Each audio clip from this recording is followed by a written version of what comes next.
The Rock Metal Podcast, episode 86 with This Burning Age.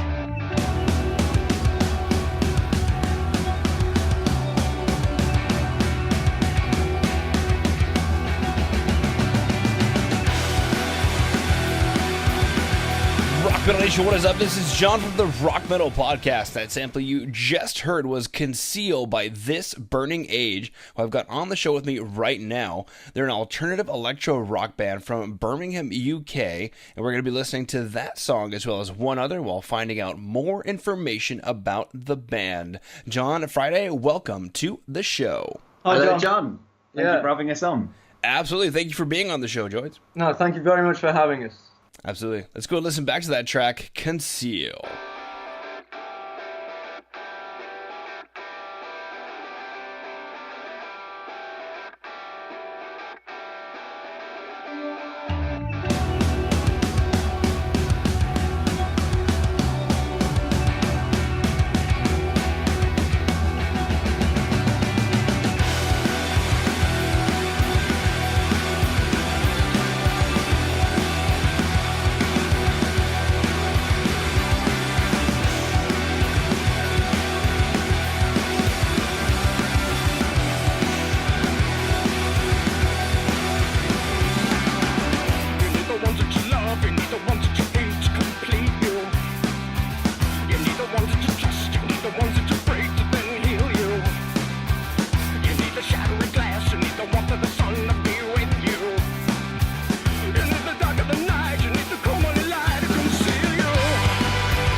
All right, come back from Conceal.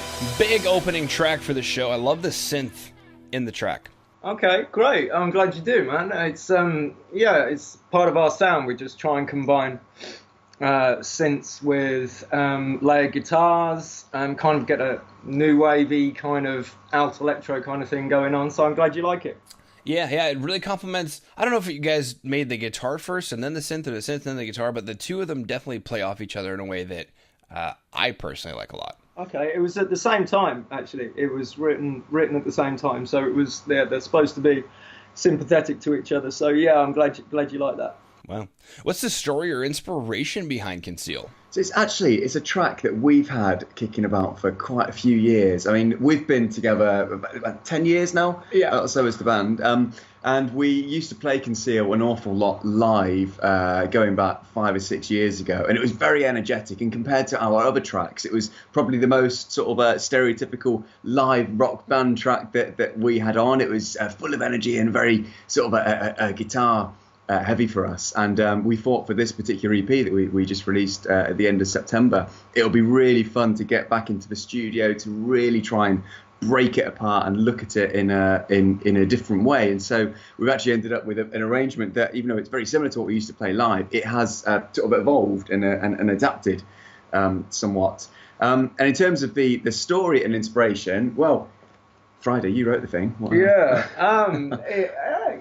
it was a really personal track as far as that's concerned. It's kind of I was writing about, I guess, the moment of the clarity that you have when you're at your lowest ebb. I don't know if, how your mental health is, John, but the pills are kicking in. I'm glad to hear it. But it's something that I write about a fair bit, and it's just about how you feel when you're really, really, really down, but you seem to get, there's a moment of euphoria there. So it's that juxtaposition of being incredibly down, but at the same time really high. So that's kind of what I was trying to write about with Conceal. Wow. What brought about the name of the track, Conceal?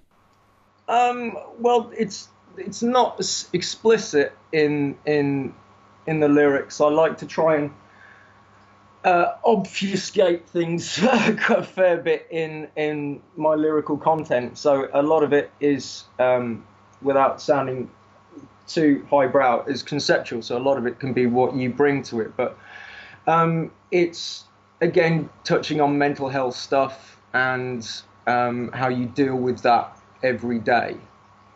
So you can probably draw your own conclusions from that. Yeah. I mentioned that the track's been kicking around for a while. It's kind of evolved a bit, but what was unique about the writing process when it came to Conceal? Uniqueness is that, I guess, what a lot of people probably wouldn't realize is that most tracks start on an acoustic guitar. I mean, we're quite an alt electro rock / industrial band normally, but most tracks start their life on acoustic. That's how I write nearly everything.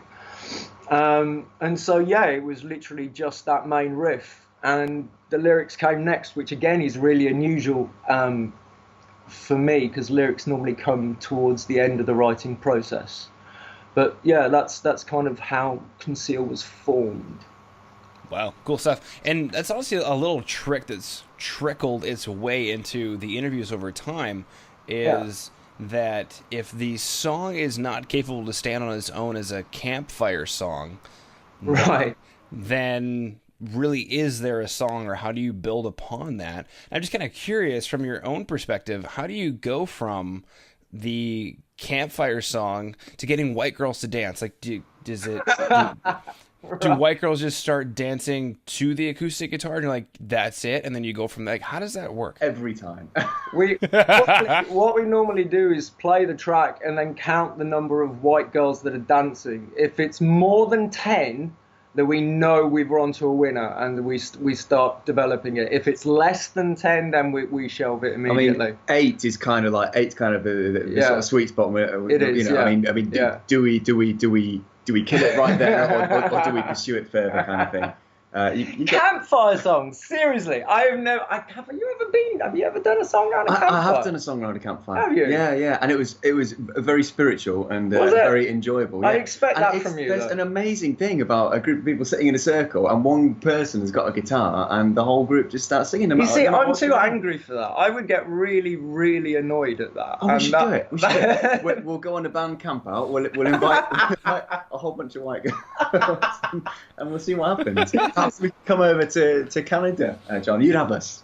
Yes. The Yes. Rocky Mountains. That'll be amazing. Now, kind of a side tangent. In Canada, and obviously both in North America, both in the United States and in Canada, camping is like a huge thing. Is it a big thing in England, like in the UK? It is, but it's, as you can imagine, usually incredibly wet and drizzly and miserable. And anyone who says that they really enjoy camping in England are probably not telling the truth, because it's less camping though. It's not caravanning. fun.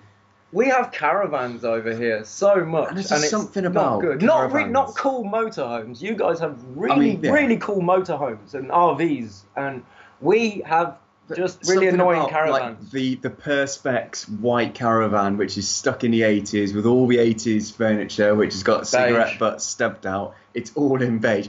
There's something incredibly depressing about that in England, I think. I mean, like you said, if you're going all out and you're doing your motorhomes or your RVs or whatever, then great, totally on board with that. But there's something about the stereotypical British caravan that is a little depressing. But a lot of people do it. So I don't know. Maybe we're missing out again. No, we're not. Maybe that's the secret. No, we're not. We're not. We're really not. We're really not. Speaking of not missing out, there's a music video that goes with Conceal. So Rock Metal Nation, if you dug that track, go to today's show notes. That's www.therockmetalpodcast.ca. So you can go ahead and check out the music video for Conceal. Now, my big, huge, honking, massive question for you is, tell us about like the story behind the music video. How did you bring the song to life in the visual form? It's a very simple music video for us, this one. We have worked, this is our fourth video with a UK music video director, Carl Shanahan, who is an absolute genius when it comes to music videos. He's worked with some very, very established and successful names, and he's taken a real shining and interest in us. And so we forged this very close bond with him. And we did this absolute staggering behemoth of a video last year, which was a full-on studio setup with a whole narrative section, as well as the band element, which is very ambitious and filmed over a couple of days. And with Conceal, really, we wanted a new performance video, but something that was perhaps a little bit. It had a little bit of a character in itself. So we were kind of using videos like Bite the Hand That Feeds by 9 Inch Nails as a bit of a touchstone for this, like a band in a rehearsal studio just sort of working through a song, if you like. It's a little bit of an insight into their world. And but then the whole VHS, the whole 80s aesthetic was something that Carl just thought would be a lot of fun. I think because we're quite 80s influenced. We are, for sure. And with the big 80s renaissance that's happening at the minute with Stranger Things and with bands like Gunship and all this, we really latched onto that. And we just asked Carl to push it a lot more. And so that was it. It was a pretty standard performance video that had this cool we did it in a day. It was a day aesthetic shoot, wasn't it? We had that. We literally shot it in a day. And a fun fact: we shot it in a private girls' school. We did, yeah. In my hometown back here. So that was a drama studio in a school where it was all shot, which is something that. A really good venue. We've shot quite a few music videos in drama studios and schools. And if anyone out there is struggling to find a venue for a music video shoot, then go to your local school and ask if you can borrow the drama studio, because you've got all the lights, it's all blacked out. It works really nice. It's been very accommodating. Yeah. Yeah, it's been very good. It's been very it's a lot easier. The shoot was a lot easier than the previous one, and it was very enjoyable. Very hot, but very enjoyable. I remember watching the music video and being just sent down memory lane as he was adjusting the tracking on the VHS. I was like, I remember having to do that. Oh, the good old days. The good old days. So it was brand new music with old memories, so it brought me to a very warm, fuzzy place. Oh, well, that's good. That's good. That's all we want. I don't want that. I'm horrible, mate. I don't want that at all. A little part of you does. All right, let's go listen to the next track, Repeat to Fade.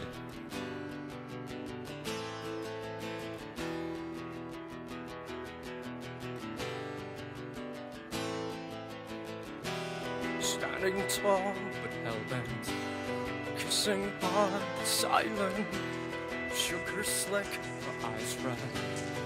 cruising fast, playing dead. Put your faith in daybreak. Never miss what they take. Being crushed, self-doubt. Selling high, selling out. She's thrown together. The void is in her. She'll come undone. She cries.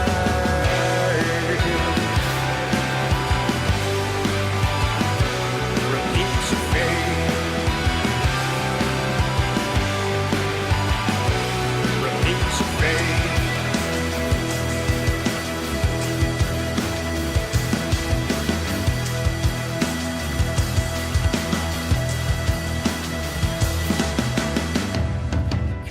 Time in heartbeats, acting strong, still weak. Hide your face, their eyes, sinking further inside.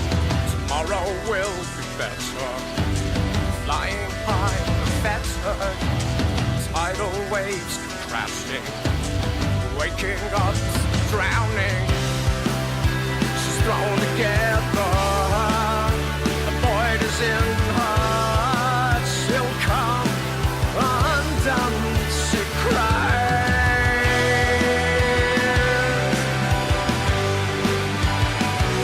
Repeat to fade. Repeat to fade. Feeling low, laughing. Repeat to fade. Finding truth, bleeding. Repeat to fade. When you know you're breaking, repeat to fade, letting go, but holding on. Rip it up, start again, rip it up, start again, rip it up, start again, start again. Rip it up, start again, rip it up, start again, rip it up, start again, start again. Rip it up, start again, rip it up, start again, rip it up, start again, start again. Rip it up, start again, rip it up, start again, rip it up, start again, start again.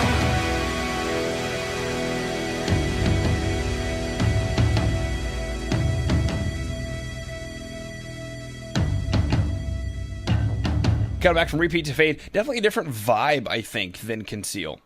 Yeah, I guess it is. Yeah, it is. It's slightly more in tonally what we're about. It's not as electro heavy as some of the other tracks. It's certainly not as industrial as other tracks that we've done, like Will Is My Kill and things like There Is No Hope, which are on previous EPs. But yeah, tonally it kind of sits nicely with the rest of the stuff. Hopefully it'll all make sense, both, you know, tracks like Conceal, which are very different, and then Repeat, which has its own thing, when they're actually in the context of the final album. But yeah, glad. I hope you liked it. Yeah, no, definitely did. I think it was the Conceal is definitely like almost, as you said, like live performance, very high energy, opening track kind of song, and then we get into Repeat to Fade. It seems more of like, I don't want to say necessarily like chill, but definitely something more to ponder on, to think about, I think. Yeah, well, it kind of drew more on my kind of 80s influences on writing that track. So, and also the kind of thing that we're about, it's kind of a bit of an angular, slightly darker take on things as well. Very narrative driven as well, which is unusual for me. As I said before, I tend to be a little bit obscure in some of my lyrics, but this one, it was very, very narrative driven. There's a very clear story to the track, so yeah, that was a bit of a different thing for this one. Yeah, and obviously you mentioned being narrative, and obviously you don't have to get too personal, but I'm just kind of curious, what is the story or inspiration behind Repeat to Fade? Nothing to do with me. This is literally putting myself into the head of someone else. It's essentially about, how can I put this nicely? It's about a girl that has lost everything and is doing her best to keep her head above water by selling the only thing she's got left.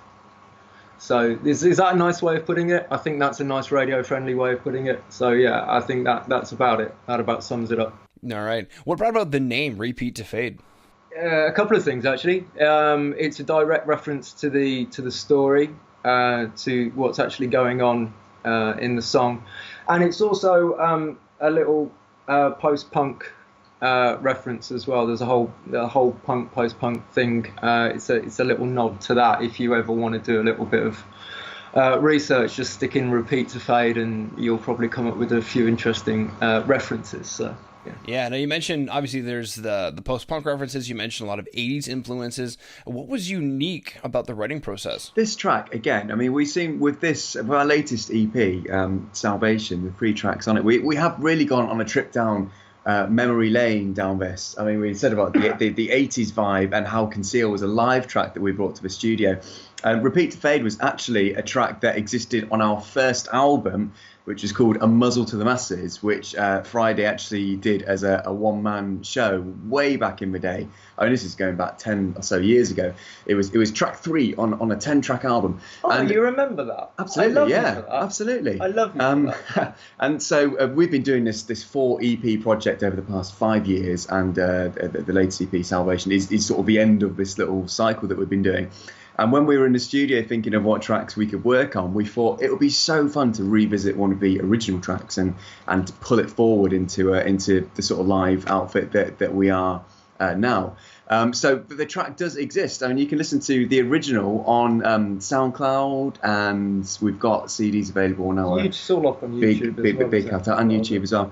And directly compare the two and sort of see how things have changed. So we had this really good starting point, but we just really wanted to pull forward the band that we've sort of evolved into to reflect that sound. So the blueprint is, I think, almost identical to what the original track was. Yeah, drums are slightly different, but it's pretty much the basics of it are there, aren't they? But there's been a whole lot more added to it, and we just had a lot of fun with it, with all these sort of glitchy tracks and all these big booming. We just had, I think, at the end of the day, we just had a better producer. We used a guy called Tom Gittins. He's produced all the EPs in this current run. He runs a place called Monochrome Productions. Really, really cool guy. He's worked with some really interesting people as well. Let's see and he has a really interesting way of approaching the tracks. I think he kind of understands what we're about, which is really helpful. It kind of for anything else, it cuts the time down, but it's he's got a really interesting approach to the sound that we make. He pulls in such a wide variety of influences that perhaps we wouldn't necessarily come to. I mean, what springs to mind in Repeat to Fade is there's an additional guitar section which sort of comes in towards the end, which is so Johnny Marr, and that's just something that we would never have pulled from. But in trying things out in a very organic way, all these different pieces of the puzzle just sort of came together to create something that we were incredibly happy with. Yeah, right. Towards the end. So it was a lot of fun. Yeah. What exciting news do you guys have coming up for Rock Metal Nation to pay attention to? So we have a few shows off the back of our EP release. We're building up towards a big headline show in Birmingham in the UK on Saturday, the 2nd of December, which will be shortly after the show today. Next year, that's with Social Repose. We're playing a gig with a band called Social Repose at the O2 Academy. We believe he's an American YouTuber.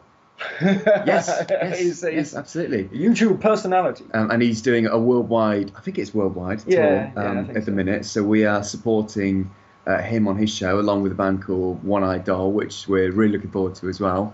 And then the big news for 2018, believe it or I can't not. believe it's that year, is that we're going to be releasing an album. So the 4 EPs that we've done over the past 5 years, we're stringing them together to create one big long sort of a 12-track album plus additional studio material. So there'll be 2 or 3 additional studio tracks, some remixes, and maybe some other bits and bobs thrown in as well. It's essentially the end of this whole 4 EP cycle that we've been we've been on. So it's the natural culmination of all this work. So yeah, hopefully it will all make sense when you actually hear it all together. And saying about the remix tracks that we're working on this, just to dangle the proverbial carrot, we can't say anything about it at all, but we have an incredibly exciting potential remix in the works for one of these tracks. It's done by a name that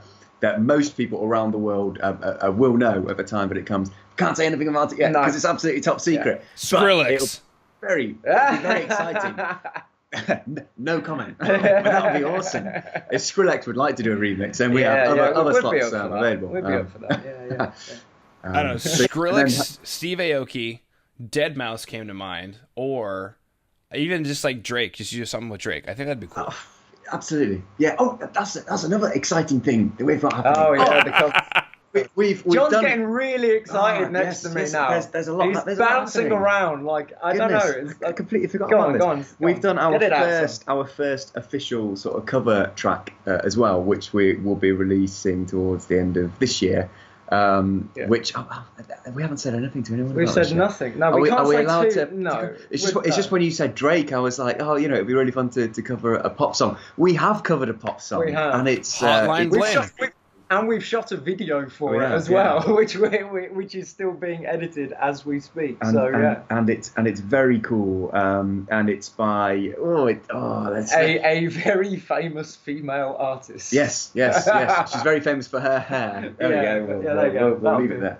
That was it. So yes, there's lots going on in This Burning Age camp, and if anyone wants to follow us for the journey, then please do. I hope it's an exciting one. Perfect. All right, so Rock Metal Nation, if you dug the two tracks that we listened to today, Conceal, Repeat to Fade, you are also on the show notes for today. That's www.therockmetalpodcast.ca, where you can see the music video for Conceal. You've loved everything so far, then you're going to be totally excited, especially if you're in the Birmingham area. There's going to be a few shows coming up.